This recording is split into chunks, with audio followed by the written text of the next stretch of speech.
Hey guys, what's going on? It's Dan Gheesling. Welcome to episode 50 of the Dan Gheesling podcast. Just saying that is like, yo, it's been 50. Actually, it's been 49, but thank you so much for tuning in. Whether you're tuning in from Skokie, Illinois, walking your pot-belly pig down the road, hopping in the local transit on 405, switching lanes. Maybe you're in your cubicle. Listen.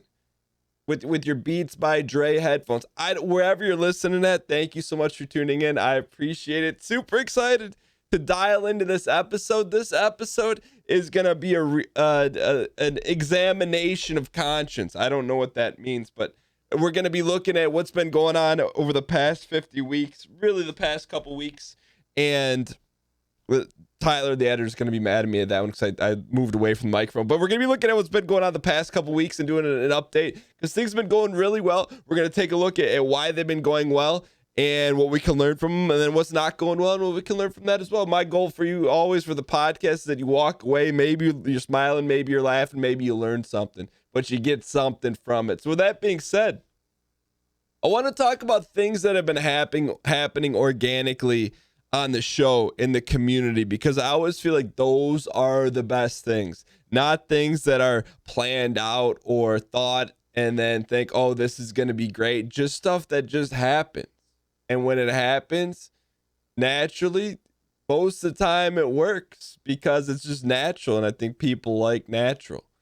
And, one of those things off the top of my head, not really off the top of my head, because it's ironic that we talk about off the top of the head. The podcast is partially you could do off the top of your head, but the way I normally do a podcast is I have a second monitor that I look at with Evernote, which is a free program that is like a notepad, and it syncs online, et cetera, et cetera. And I just kind of type through what I want to talk about with some quick bullet points so that it's not Ramble Nation. However, one of the organic things that's popped up, we may have talked about it before, but the Team Unity Tuesday post-show clip show, it's something that I don't know how it happened. I can't tell you the origin. It's just something that happened. I believe what it came from was from at the end of a Team Unity stream. Someone's like, hey, Dan, watch this clip. And I'm like, okay. And then just kind of had the random idea to turn it into like a little mini game show where the community voted on the best clip of the week. So we're like, okay, so we've been doing that. And after 1 week of doing it, I didn't really plan on doing it another week. And then about 3/4 of the way through the next show, people in the community that were watching that were like, hey, what's the clip show what's going to be on the clip show this week? So when something like that happens, and it wasn't just one person, it was a couple people. So when something like that happens, it's just, to me, just comes down to listening, right? You try something, and then if someone's asking about it or multiple people are like, you're probably onto something here. So that's something that really was a lot of fun. And I think it's I talked to Ryan Gary a little bit about it, and I think it's good for everyone. I think he told me it helped him, or, looking at that and looking at Melf's clips through that inspired him to turn the face cam on. And I think a lot of people enjoy it. And so I was a little surprised because I'm going to talk about this, and how I've been interacting and kind of running things on the production side with, Tyler, who does the audio production, and Zane, who does a lot of the video production. There's some crossover between the two of them, but I was surprised because Zane essentially runs channel 2 for what we do here. And on channel 2, youtube.com/Dan Gheesling plays, it's all of the Twitch content chopped up in easily digestible format so people can watch. And so whether it's a Team Unity Tuesday show, that's up there, or our normal show, it'll be chopped up into the 2 games that we play. What was interesting that I found was that he didn't chop up the Team Unity Tuesday post-show clip shows, which to me, which I don't know if he watches, I don't know, but it just was never done. So I'm like, hey, Zane, let's just start doing that and catch up and kind of start doing that. So he put up the first one 2 days ago, and this is on the second channel. It has 4,000 views, which in context on the main channel, not the second channel, if a video has like around 2,000 views, it's like, all right, this is pretty good. So it's just something like that. You do something and then you kind of just go, and then you try to put it out there for people to watch easily. And I'm super excited about that. But that's just one of the things that's going to be kind of the theme of this this show today is we're going to just talk about things that happen organically when you're just really, it comes about for me when I'm not worried about anything, right? When I'm just kind of just going off the top of my head, looking at the community, listening to the community, going off of the feel there and just kind of being goofy with it. Outside of that, I want to go through, we're going to go through everything, more or less all the channels, and kind of talk about that as a little bit of scope of work, examination of conscience. I don't, like I said, we're just going to take a look at it all. But so YouTube, so tonight, when I'm recording this morning, whenever I'm recording this podcast, what I normally do, or what I did, is I'm like, okay, let me pull up YouTube. And when I do stuff for YouTube, when I make content exclusive for YouTube, I just go and make it. Meaning that maybe we'll look at the video before. So for example, if I'm making a Mario Maker video, I'll look at yesterday's Mario Maker video on the channel, see how people responded, or maybe the previous two. But I don't really look at the channel as a whole and how things are going. I just kind of record. And so before I went to record this podcast, I started to look at something, and I kind of did a double take because things are going extremely well on the channel, almost more so. If you look back to episode 1 or episode 2 of the podcast, I think I talk a lot about trying to figure out YouTube, and it was the missing piece. And like I said, I don't feel like I have it figured out, but I have it way more figured out than 49 weeks ago. I can tell you that. For example, I'm going to give you guys some context, some real numbers on this. So a video that was released a few hours ago, I did a Mario Maker video on the viral level that people would see on Twitter and Instagram. It has 4,900 views in a few hours. A lab raid from earlier today, 1,600 views. The Dark Souls Mario Maker level, 3,800. New gun game on Tarkov, 2,600 views. Troll level too hot for Twitch, a Mario Maker video, 8,000 views. A Dark Souls Mario Maker video, 6,300 views. 1,000 slugs in a Tarkov video, 2,900 views. Duos with Ryan Gary, 10,000, 15,000. Surso MLB, 1,700. Bloodborne Mario Maker level, 9,500. Expert Run Mario Maker, 4,900. Northern Lions first level we played through on Instagram, 60,000 views. Those are not normal numbers for the channel. Those are not average numbers for the channel. Those are, for all intents and purposes, I'd say the past month or so, without looking at the analytics. I looked at the analytics for about 15 seconds. It's about double what we normally do on a whole, which is pretty crazy, and to me, it's just throwing stuff up against the wall and seeing what works. And over the time, I can't just sit here and say, hey, it just kind of happened, right? Because we've been working on it. But a couple of things that I've focused on changing to kind of make things different, right? Because we're not doing the same thing over and over again. One of the biggest things I feel like that has affected that and made more people want to watch, or made more people tune in to watch, is I'm trying to do something a little bit different every day, right? So you can expect an Escape from Tarkov video in the early morning and then a Mario Maker level, but you don't necessarily know what that's going to be. Sometimes they're really good and they go over well. Sometimes they're not so well, but the bottom line is it's going to be something different. So at least I think out of maybe curiosity, you're going to at least check it out, or at least know that it's not going to be standard run of the mill per se, if that makes sense. So that's one thing. The second thing, and it's been, I'd probably say 30-70. I've been doing maybe like 30% of the thumbnails over the past couple weeks, and Zane's been doing 70%. Speaking of Zane, I just said, hey, like, make them more zany, make them more memey, use whatever images you want. You can take whatever you want off Google. You got to be careful that you take, but I'm really just talking about, hey, Zane, I'm like, use any picture of me you want, make it as goofy as possible.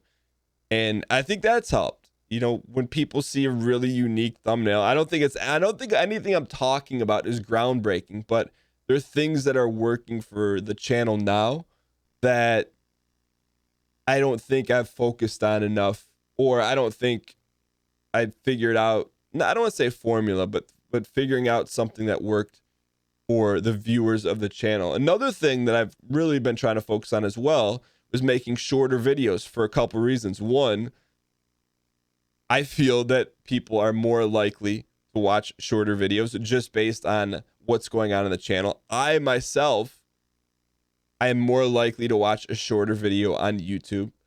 And I'm just kind of instituting these things that, and like they sound like forehead. They sound like forehead is like a Twitch thing of like being obvious, but it sounds obvious, but it's really not when you're running a YouTube channel. There's just you just don't know. And so I feel like we've hit kind of a weird combination of things. Mario Maker has been a huge boost to the channel. And it's just kind of that weird combination of catching this wave of a bunch of different variables that I think are adding to the success of the channel, along with a lot of people liking and sharing the videos, which means a ton to me. So that's been going really well. I'd say as a whole, looking back over, the podcast almost been a year now.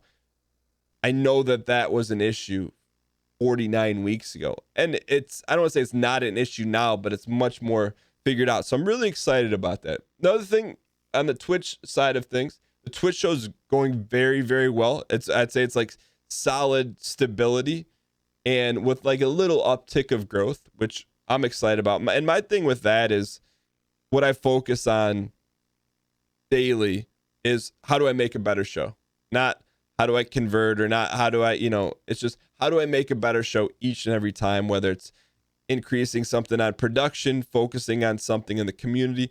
And I feel like because I'm in this for the long term, I think it makes it really easy because it's just an enjoyable thing. And at the end of the show, the Friday show this past week, the time flies by. And I feel like that's a good indication, whether you're streaming on Twitch or playing piano or doing art or working out or whatever you're doing. If the time flies by, that's usually a great sign that you're probably doing one of the things you most enjoy doing. And I feel that way in Twitch, especially, with the Monday, Wednesday, Friday shows with the community. That's just how I feel. And I feel it's a great sign. And when you're able to be self-aware of that and kind of listen to yourself and realize that, I think it's pretty powerful because a lot of times you don't know what that thing is that kind of makes you forget about time, or maybe you've never realized it. But to me, it's just kind of a reiteration that I'll do a show and I never do a show and I'm like, oh, this thing's dragging out. I just never feel that way. It's just, I'll look at the time and I'm like, yikes, I was supposed to stop at 3 and now it's 4:15. That's more what happens, because then dominoes fall after that. But I think it's something that's been really important because it's just something I'm truly passionate about and enjoy. And it's awesome to, be a part of the community, to have people support what you're passionate about. So I'm fired up about that. Outside of that, in regards to Twitch, I don't want to say it's not scary, but Mario Maker 2 has been such a boost to the channel and across the board. And I don't want to say boost the channel, but just it's bringing something new. And the scary thing about Mario Maker is, in a good way, is that every time you play it, it's going to be something different because it's community driven. You wake up and I couldn't even tell you what my next Mario Maker video is going to be, or even on the Twitch show, what I'm going to do with Mario Maker on the Twitch show, just because there's so much to do and there's so much depth to it. And I feel like we're just getting started. So I'm really, really excited about that. And it's just, to me, it's a perfect fit for me, meaning that I really enjoy the game because it's a direct throwback to what I grew up playing. And I think a lot of people enjoy watching it, and a lot of people are watching it that may not normally watch what I normally do on Twitch, which is cool, and definitely on YouTube for sure. So that's been going really well. And, talking about organic things, something organic that popped up that really just fired me up, and I talked about it a lot on Twitch, was that, one of the things I think about a lot now is, back to the old thing we talked about when I was making Tarkov videos for YouTube. And I'm like, oh, Tarkov videos don't work on the channel. It wasn't that. I wasn't making the right videos. And the same thing with the Twitch emotes. There's like, for whatever reason, there's a few sites on the internet that give you analytics about which of your Twitch emotes are being used the most and used the least. And I feel like it was like super heavily weighted.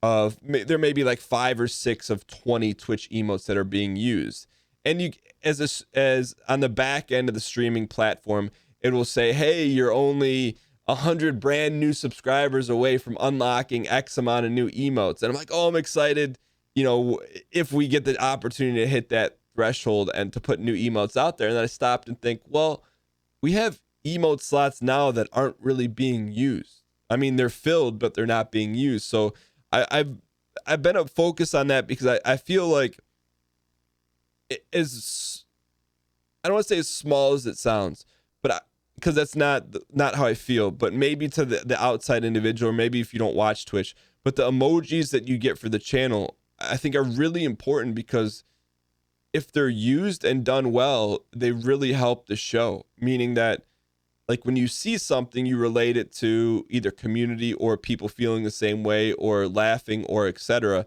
And so to only have, I don't want to say to only have a few, but to only really have dialed in a few of those emotes to be really useful to me is an area of growth or an example of where I can make the show better. So, but the interesting thing about emotes, the best ones always come from the community. So I can have the best artist and the best idea to come up with this emote, but if no one uses it, it doesn't really matter. And so therein lies the reason why the best emotes for a channel come from the community, something members of the community wants to use or see or express in the show. And so one I don't want to say randomly popped up, but in the Discord, someone created one based off something that happened in the show. It was a clip of, something that happened during the show, and they turned it into an emoji and dropped it, or into an emote and dropped it in Discord. I'm like, this is exactly what I'm talking about. Like, internally, I didn't say that, but shout out to Meridoc who put together the latest emote on the channel, Not Like This, because it was just something that came from the community, executed, and then people like it. So it's not rocket science, but to have that come from the community just really fires me up, because I don't know, I don't it that excited me more than anything else in that week, because it's just that the best stuff, I think, comes from the community. The most relevant stuff comes from the community. So to have that happen is really cool. I don't know. I have no other way how to explain it. I'm not doing a great job of it, but it just really meant a lot. For something that seems very small, maybe not. To me, it just meant a lot. So an organic moment happened in the community Discord that I was really fired up about. And so speaking of Discord, I'm going to jump around here. The Discord's been going really well. It's super active. If you're not a part of the Discord, it's real quick. It's a live chat program that's on. You can do it on mobile or on your desktop. It's basically like a better version of Skype, and that's where the community hangs out. But it's been super active, and I wouldn't say a problem came up, but definitely something that had to be dealt with.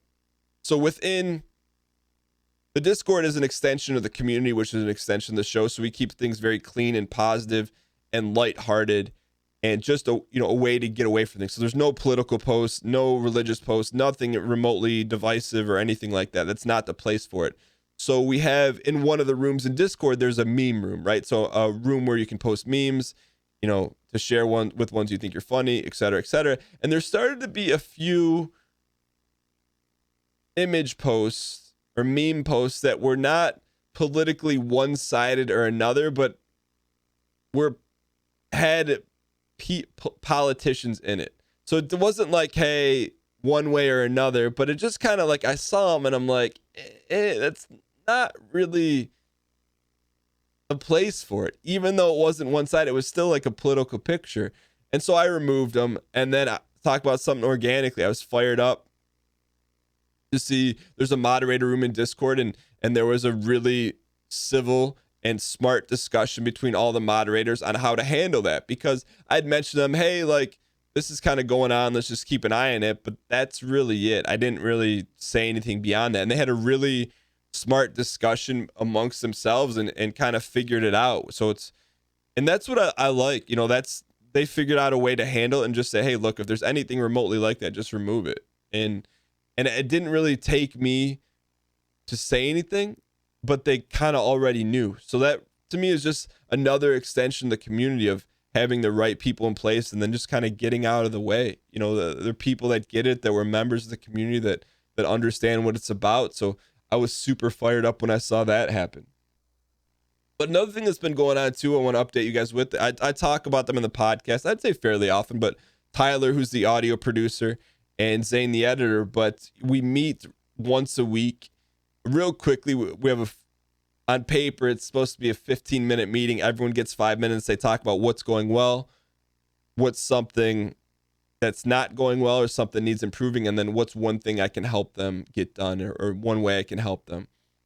And so with Tyler, I one of the things I wanted to do is increase the podcast episodes, meaning that I know I can do one podcast episode a week, but if you notice this past week, there were two mini podcast episodes. I said, hey, let's just two a week. Let's just start doing 2 a week. And so I looked at it, I looked at the podcast feed after that, and he's like, okay, I'll find a way to make that happen. And it sparked me to also think a little bit more, because when I say to do 2 mini episodes, it's really on him to produce those episodes, meaning listen, pay attention, and find content that's going on throughout the week or previous content and create it in a relevant way. So it's really on him to be the producer of it, but also I want to make it as easy as possible for him. So it made me think, hey, what more can I be doing to make this job a little bit easier for him? So, what it told me to do is like, hey, Dan, go on Instagram Live. You've got some eBay cards you want to open them up on Instagram Live, a platform you want to do more on, and just do a loose Q&A or a conversation and do it. And I told him I was doing it, and I knew that would make for a relatively easy mini episode for him. So things like that are now kind of brewing in my head, but I'm also looking forward to see what he puts together and edits together. Maybe he takes clips of things, but it's something that I think is important, because I've noticed one of the things that's been going really well is the podcast. And one of the things that I've found out is that the podcast kind of bridges a gap. I don't exactly know what the gap is, but I can only speak from my experience when I listen to podcasts and the feedback I get. When I listen to a podcast, and I don't mean this to sound in a I don't know way, but it's almost like a more intimate experience for me. When I listen to a podcast, it's way different than watching a YouTube video or even a Twitch stream. It's like you're almost like letting that person in. So when I listen to podcasts, I'm usually running or in the car. And so it's kind of like, I don't want to call it like a private time, but like you're by yourself and you're listening to, a podcast. And so that's how I feel about podcasts. And then I've noticed throughout, the past 50 episodes, I get a lot of DMs and messages about when people listen to podcasts, where they listen to, different things they've learned from it. And it's just, I don't know. I just feel like there's a lot of depth to there. And I don't look at the podcast numbers or anything like that. It's almost just like a gut feel thing. And so I wanted to do more of it. But I don't know. And the other thing I've been doing podcast wise, and when I say that, I mean today, is that I've now starting to schedule out a couple interviews 2 to 3 weeks out, because I do really enjoy doing these update episodes. But based on a lot of your feedback, is that I feel like it's good to have these mixed in with a lot of interviews. And I feel like that's the direction I want to go for the next 50 is make sure to continue to do more, even more interviews for a wide range of people. So I have some unique people coming up, and from different circles and different areas of the industry, and even a few maybe not a part of the industry that I'm excited to be bringing on in the next couple weeks. So let's see what else has been going on. So the other thing, I want to talk about, circling back to working with Tyler, one of the things with the mini podcast. So when I told him I wanted to do more, I took time to look at the feed of the mini podcast. And one thing I saw I wasn't really happy with, but it wasn't a huge deal, is I noticed that a lot of the mini podcasts were focused or had Northern Line in the title, which, that he's my dude. We do a lot of content together, so it makes a lot of sense. But I told him, I told Tyler, hey, I don't want to see any more of Ryan Gary for a while. Not because I don't like him, but because for me, it didn't feel right. Right. So I think every now and then having a mini podcast with Ryan Gary, it feels right. It just, when I saw that, it just didn't feel right. I have no other way to say it. And so I just said, hey, let's not do any more for a while. And it's not a big deal. So that also kind of challenged me to say, hey, look, like I said, kind of circling back, what can I do to make Tyler's job a little bit easier? And then it's kind of one of the things I try to do, and I'm sure Zane and Tyler may tell you different, but one of the things I try to do with Tyler on the audio side of things and Zane on the video side is I try to give them guidelines and then just get the heck out of the way. I try to be the least amount of a toll booth as possible, meaning that I want them to go do their thing and feel I don't want to say power, but feel power to kind of flex their muscles and work on their craft without me getting in the way. There's some things that I do like to approve and adjust and edit, but for the most part, I like to stay out of their way. That's why, I just like to give them a direction, and however they get from A to Z, like just go and just do what they need to do. And so I try to do that. And that's important for me because I think my opinion on when you're working with someone or part of a team, I feel like that's for me the best way to do it. I don't, and I sometimes I have a micromanagement, not issue, but I like to control a lot of things. But in this case, I've just really in particular focused on working with them. I just try to get out of their way. Same thing with the moderators, just give them guidelines and get out of the way. And then if there's a problem, I'd rather people just do something and use their best judgment call and do the best they can. And then we'll correct it. Or if it's a major issue, fix it after the fact versus someone being afraid to do something, then rather just do it. And I don't know. I just feel like that's the best way to make someone successful is just let them do their own thing. And then if something's wrong, fix it after and not have someone be afraid to make a mistake. And so I think that's been going really well. And they've both been working really hard. And I'm super, super grateful to have them, on the team and being invested in doing what they do. And it's been, because when I started the podcast, I don't think either of them was on board. So it's crazy to think it hasn't even been a year yet and things have changed a ton. Another thing I've got in the works, and you guys know me, I don't like to talk about things that are going to happen.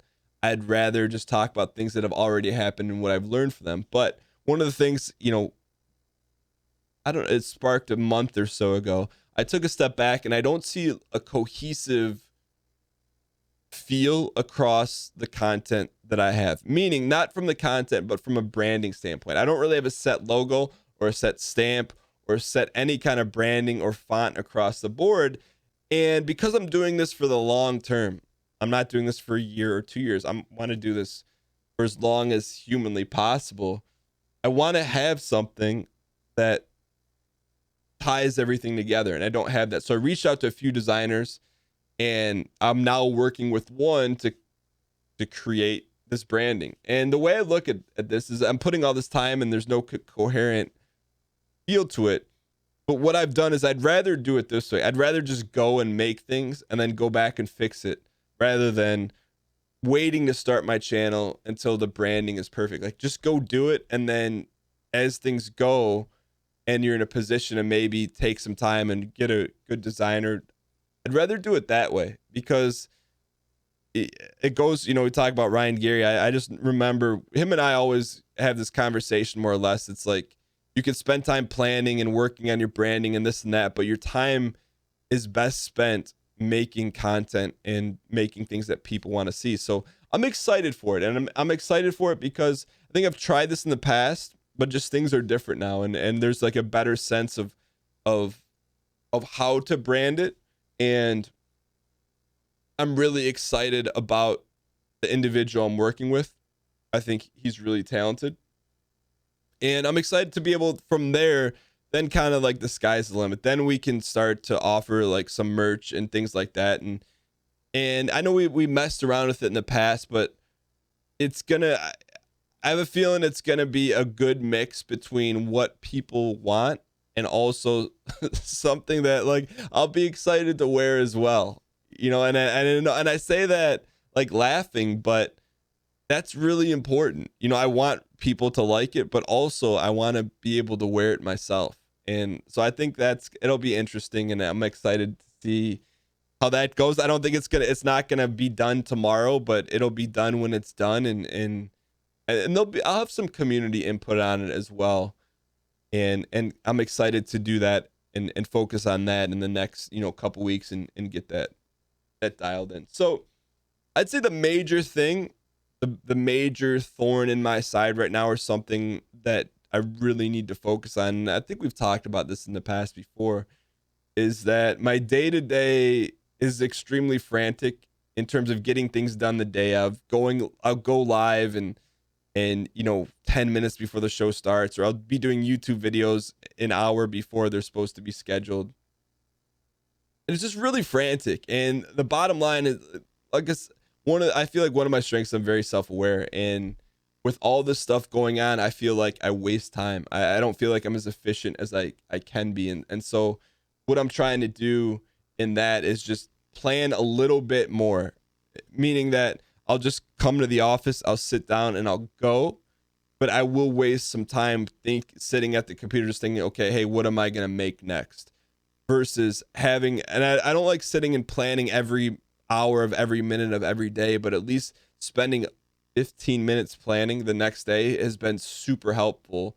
I just need to almost do that as like a challenge to myself, because I don't do it consistently. But the days or the nights before, when I say, hey, take 10 minutes before you go to sleep, plan out exactly what needs to be done, it's been a huge help for me. But doing it consistently, it's a habit that needs to be formed, and I'm very aware of that. And maybe you find yourself feeling the same way, but for me, it's like I know it's the right thing to do, but I don't do it every night.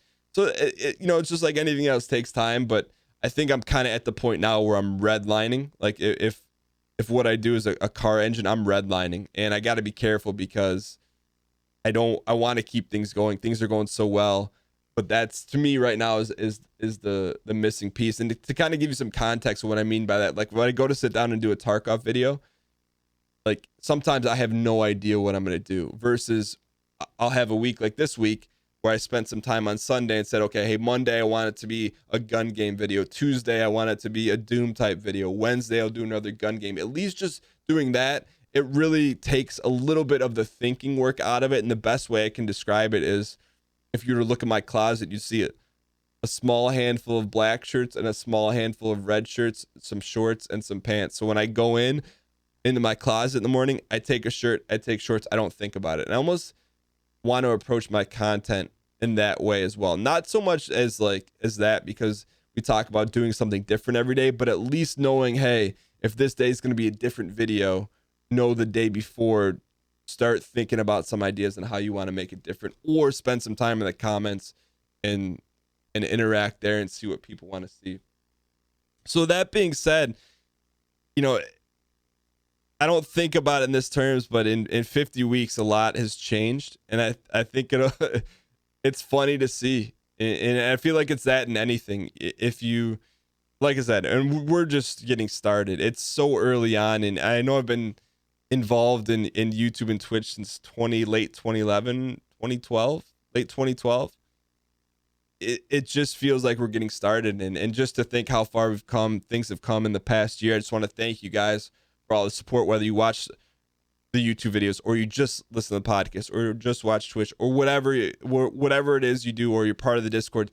Thank you guys, because it's crazy to me. And the best thing I can say is that we've talked about in the past, like when I make content that isn't with the community, the time doesn't fly by. I think that's the best way to say it.